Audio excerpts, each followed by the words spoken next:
to This Dementia Life, created by Dementia Action Alliance. Our website is danow.org. I'm proud to be your host, Chuck McClatchy, and I live my life with Alzheimer's disease. This Dementia Life podcast, we have conversations with inspiring people living with dementia and the amazing people who care about us. My guest today is Susan Kerber, who is the partnership outreach lead for CaringBridge. And if you've never heard of CaringBridge, it's an amazing organization and what they provide. So Susan, why don't you kind of explain how CaringBridge came to be and all of the great things you guys do with it? Absolutely. Thanks, Chuck, so much. I'm delighted to be with you today. CaringBridge was actually founded 22 years ago. So we were sort of pre-Google, pre-Facebook, pre-social media. So we are the largest social media network dedicated to healthcare. So with CaringBridge, anyone can go to our site or go to www.caringbridge.org and create their own personal website for free. And how CaringBridge got started was actually by our founder, Sana Mary. She had good friends, Joanne and Darren, who had a premature baby. And this was 22 years ago, and they asked Sana, because there was no other vehicle to do so except, your standard phone, they asked her to call all their family and friends and let them know the condition of baby Bridget, who was premature, as I mentioned, and sort of struggling in the hospital. So Sana called all their family and friends and did so religiously for several days and said to herself, there has got to be a better way. It's really difficult to share the same information over and over again and keep everybody updated.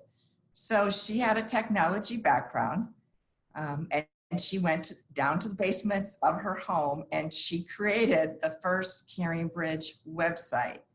And that website was for baby Bridget.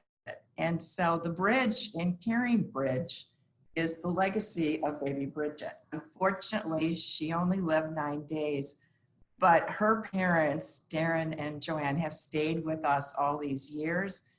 And I just like to think that every day we come to work and we work to fulfill that legacy of baby Bridget. That's just incredible. I know that, with illnesses, especially with dementia, because it can last years and years. Yes, it can. And a lot of the problems that have with families is the caregiver is already completely task saturated with what's going on, and then trying to explain to everybody. I guess you can kind of explain what kind of pressure that would take off of a caregiver, by just being able to put in something and then have everybody check it, with keeping people in connection with everybody, because a lot of times when you have sickness and stuff, a lot of people fall away because they don't want to call, they don't want to bother you, and you just kind of lose connection with them. Yeah, absolutely. And I'm first going to sort of start off by saying that CaringBridge is really for anyone on a health journey. And your audience should know that the majority of people starting sites are family caregivers. It's like 64% of those people starting sites are doing it for a loved one or a friend. And with CaringBridge, it takes about 5 minutes to start a site. Again, can go to caringbridge.org. You can either start a site or you can, visit the site and look for additional information. There's a lot of information. There's a resource section that is chock full of helpful information on healing and caregiving and family stories that have been shared. And when you're creating your site, you can personalize it. So you can add a cover photo, you can add your own photo, you can name your site, and then you start to journal. And the other thing that you do is you invite your friends to join you on your site. And you can do that by including their emails. There's 3 different privacy settings, so you can keep it as private or as public as you want it to be. If you want to share it through social media, you can do that. But the beauty of CaringBridge is that everybody comes together. So when you talk about people with dementia, it is a long road. It can be 10 to 12 years and longer. And for that caregiver, at least what we're hearing from those caregivers who are working with a family member with dementia is that, you know, they sort of get lost in the shuffle and people sort of forget about them. And CaringBridge is a way where everyone can come together, because as you journal to your visitors, they can respond back. They can comment, they can, what we call an amp, which is a heart, that they can click like a like, and they can see that, you know, your name next to the heart and know that you're thinking about them. And then we have this wonderful section on CaringBridge called Ways to Help. So for example, if the family caregiver needs rides for appointments, or they want someone to stop by and help out for an hour so they can run errands, we've got a planner on the Ways to Help page so they can sort of fill in the things that they need, and their visitors can respond and say, you know, I'm in to drop a meal off on such and such a date. We also have a GoFundMe on that site as well. So on the Ways to Help page, your visitors, if you have started a GoFundMe campaign through CaringBridge, will see that you have a GoFundMe campaign and they can contribute to your campaign. So it's a wonderful way to take these 2 sort of powerful companies coming together to help people who need money for medical expenses. And then also on the Ways to Help page, we have support links, so you can add support links. So you could add a prayer circle support link. You could add a link, you know, to you know, research that's being done on your medical condition. Anything, you know, someone feels that they need to be supported by. And then you also can add your hospital. So if you're going to stay in a hospital and you want your visitors to know where you're going to be so that they can send a card or stop by, you can add that to your Ways to Help page. So that's a very hard working page in particular for caregivers, to help them really feel connected and to have their visitors rally support around them. Now, if you can kind of go into what it, I know there's no cost, but kind of how, you know, maybe you're able to do that with no cost to the, you know, the person making the website, and how, you know, with the ease that it can be done with, because a lot of the caregivers and stuff are extremely stressed out. They don't have time, so they need to have something that's fairly quick and easy. Is it more like once you get it going, just kind of a click and go, write something down, and you can just automatically send it out? It's a click and go. It's very easy. You can set up a site in about 5 minutes. You can journal when you have time to do so. If you don't have time, just a short post to let everybody know what's going on. Mobile is heavily used. It's over 65% of our sites are accessed by visitors through mobile. And we implemented a new mobile app in the spring, and it's going gangbusters. So yes, it's incredibly easy to use. Excuse me. I guess the next question is there a time frame, you know, that can people be on there for years at a time and be able to update with pictures and you know, items like that to keep people kind of involved in what's going on? Absolutely. The beauty of CaringBridge is it sort of becomes a keepsake memory or legacy for that patient. And there's sort of life story over time. Often CaringBridge websites stay up for a very long period of time. We don't take them down.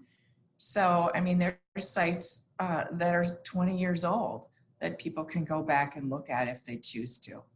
I've interviewed actually some care facilities. Would would it be possible for the care facility to actually access this website to kind of get some information and see kind of who this person was and kind of what they were before they, showed up there, and they may be in the, possibly in the latter stages? Absolutely. All they would need is to get invited in. They could access it, or if it was shared more broadly on Facebook, they could likely find it. But Chuck, you brought me to an important point, because I'd like to explain a little bit about what I do. So I am the healthcare outreach lead at CaringBridge, and what that means is I travel around the country or call when appropriate to do so and try to reach out to hospitals and get them to refer their patients to CaringBridge. Hospitals can be just an incredible source for us, for people who could use the power of CaringBridge to learn about what we can offer them. And so I'm very happy to be doing this podcast, because I'd like your audience to be aware, and I would like them to go to CaringBridge and try it out. There's no reason why anyone can't just test it to see if it's something that they think they'd like to use. We ask people to do that all the time. When you first started, was there kind of a clientele that you worked with a lot, and just, I guess by the satisfaction of them, just kind of continued to grow? Because with dementia, there's so many different types. Yes. You're talking probably 10 to 15 million people in the United States have some form of dementia. Mm-hmm. And everyone is a lot different. And to be able to, regardless of what you have, go to one spot and let people know, I think is a really great idea. So how when it first started, what was your clientele, and how much has it grown over almost 25 years or so? Oh my goodness, our stats are astounding. I'm so proud of the growth that has taken place with CaringBridge. Since we started in 1997, nearly 800,000 CaringBridge websites have been created. Combined, they've received 2.2 billion visits, and we see around 30 million annual visits. Every 8 minutes, a new CaringBridge website is started, and 1 in 11 people in 2018 used CaringBridge. Heavy usage is in the United States, but we do consider ourselves a global country. I do see sites being started, in other countries like the UK is relatively prevalent on the reports that we see. So, it's amazing. And I love to share those stats, especially with people who aren't familiar with CaringBridge, because it does show the power and the fact that we are of high value to the people we serve. That was going to be my next question, because we do have people that view the podcasts and that we relate to from England, Ireland, Canada, and of course the United States. Great. So I know that question would have came up. Is it available to people in other countries? Yes, it is available to people in other countries. Well, that's awesome. I should probably also tell you that how CaringBridge is funded. 90% of our funding comes from the people who actually use CaringBridge. So those authors, the patients who start a site, or their family caregiver, or their visitors. And the average donation is around $60. So the other 10% is from grants and in-kind donations. But I think that also speaks to the power of CaringBridge and how our users and visitors appreciate what we are offering, because they are willing to contribute to continue to provide this free service to those on a health journey. I know I've looked at your leadership, and the people that are there are some amazing individuals. How is it that you got such knowledgeable and educated people, to work with CaringBridge? I think it's because they believe in the mission, and that's one of the reasons I'm here.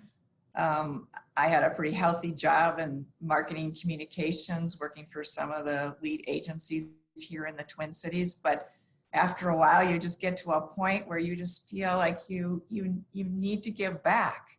And you look for an organization that has a very strong mission, vision, and purpose. And CaringBridge is that organization. And our leadership is completely dedicated to our site and making sure that it's the best user experience possible for those on a health journey. And can you put up, I guess my next question would be, can you put up like temporary websites? Say if somebody, a caregiver is sick or something and wanted kind of a separate one to let people know. Can it work like that, to have multiple sites, and then, when you're finished with the one, take it off? Yeah, you can have multiple sites. You'd still need to reach out to your visitor network and include them in that site. And then if you wanted the site to come down, you would just need to call our customer care department, or you could reach out to them in a chat on the site and ask them to take it down. We have live human beings here answering the phone during business hours and in some off business hours as well. That's another value that CaringBridge brings. If anybody is struggling and they're not sure what to do, or they're trying to find a friend that started a CaringBridge website, but they don't know how to do that, reach out to customer care. They'd be more than happy to help.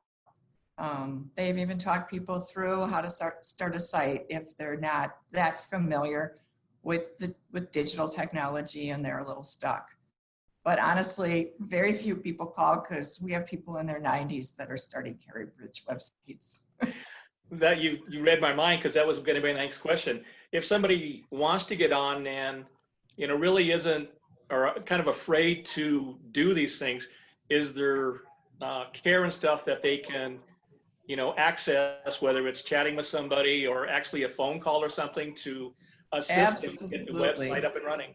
Yep, absolutely. And the contact information is in our footer on our site. So reach out. That's why we're here. We're happy to help.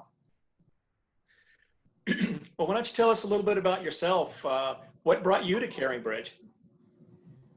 As I mentioned earlier, I was just a little tired of, I was actually working in healthcare marketing, and, I was never working directly with the patient. And I wanted an opportunity to really experience reaching out and helping patients connect with others, and feel that, emotional support that can help lead to healing. And so I started to look around to see what other opportunities were here in the Twin Cities, and CaringBridge came a knocking. So I've been here for 2 years, and very, very happy and very satisfied with the work that we're doing. Well, I think it's a badly needed system for especially caregivers, and with trying to dealing with the family is one of the hardest thing a caregiver has to do. Absolutely. And like I said before, they have to call everybody, or somebody calls them, and people don't want to call, but at least this way it can keep everybody connected, and thinking about and knowing that people are thinking about you and letting you know. I think it's a fantastic idea and what you guys do. So thank you very much for this opportunity. Well, thank you, and tell your visitors audience that if they can refer CaringBridge to someone who could use it, please do so, because that's how people find out about it, is referring it to those in need. And my last question would be, say that a caregiver is still kind of struggling, and this is the first video that they watch. What would you say to them? I would say, come to CaringBridge, create a site, experience the power that you feel connecting with your family and friends and how they can help rally behind you, and use that ways to help page. And then visit our resource page for valuable information on tips that will help you navigate the journey that you're on as a caregiver. Okay, well, I want to thank you so much for taking the time to talk with me, and being on the podcast. And I will hope the best for you. And hopefully, a lot of people will start using the CaringBridge and kind of take their, a lot of the stress out of their lives. I hope so, Chuck. It was Okay, a well, thank pleasure you very being much. with you today. Thank you so much. Awesome. Thank you. Kind I'd like to regards. thank Dementia Action Alliance for their support. On behalf of This Dementia Life, I would like to thank you for joining us today. You can view other podcasts on our website, daanow.org. Click on podcast. Please join again to meet the most inspiring and amazing people on This Dementia Life. I'm the host, Chuck McClatchy. The brain may forget, but the heart will always remember. See you next time on This Dementia Life. Thank you.